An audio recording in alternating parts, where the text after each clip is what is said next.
अक्टूबर को समाजवादी पार्टी अध्यक्ष अखिलेश यादव खुद रामपुर जाकर समाजवादी पार्टी के कद्दावर नेता आजम खान से मुलाकात करेंगे।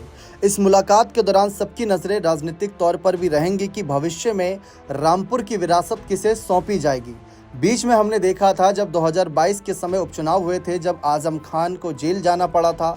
ऐसी स्थिति में तब असीम रजा को उतारा गया था, चाहे लोकसभा सीट की बात रही थी चाहे विधानसभा की बात रही थी। दोनों ही उपचुनाव में आसिम रजा को करारी हार का सामना भी करना पड़ा था।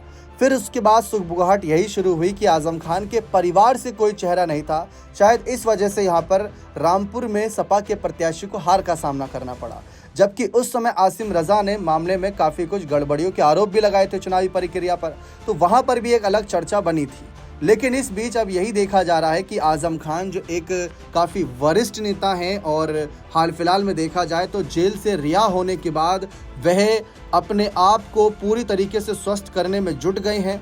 77 साल के हो चुके हैं। स्वास्थ्य कारणों की वजह से कई बार कुछ मंचों से दूरी भी बनाई है, देखा गया।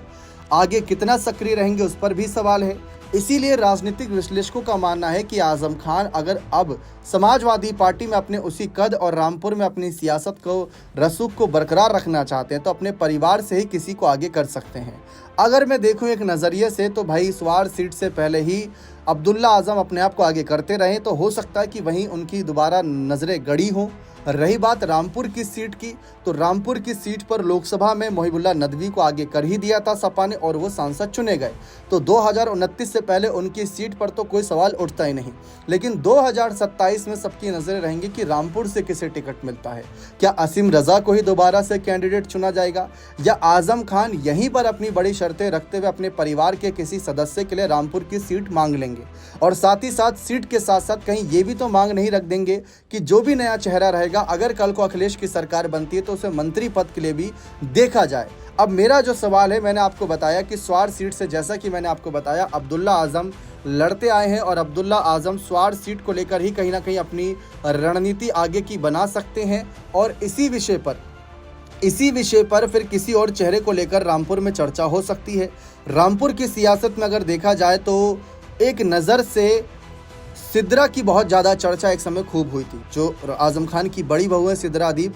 लेकिन हाल फिलहाल में पिछले 1-2 सालों में, खासकर 2022 के बाद, बहुत ज़्यादा चुप्पी साधे नजर आई हैं।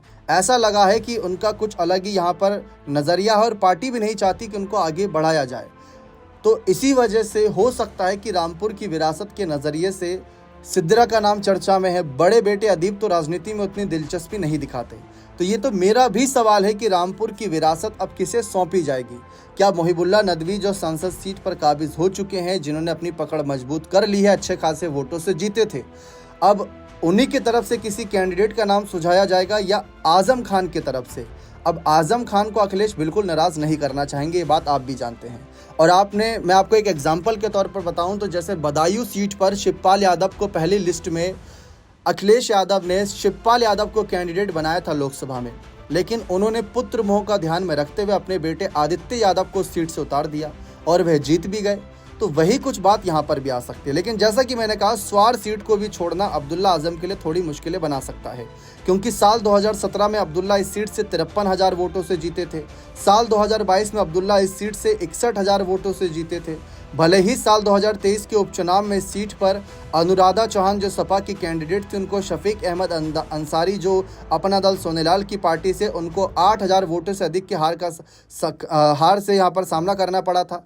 तो वही बात इस सीट पर आती है। अब 8 अक्टूबर को ही पता चलेगा कि क्या कुछ रणनीति बनती है, क्योंकि आजम खान किसी अभी बड़े संवैधानिक पद पर है नहीं, तो ज़रूर वह एक पिता भी हैं, ससुर भी हैं, इसके साथ साथ पार्टी के प्रमुख चेहरे भी हैं। तो अपने करीबी नेताओं को आगे लाने की वह पूरी कोशिश करेंगे ताकि उनकी पकड़ रामपुर में बनी रहे।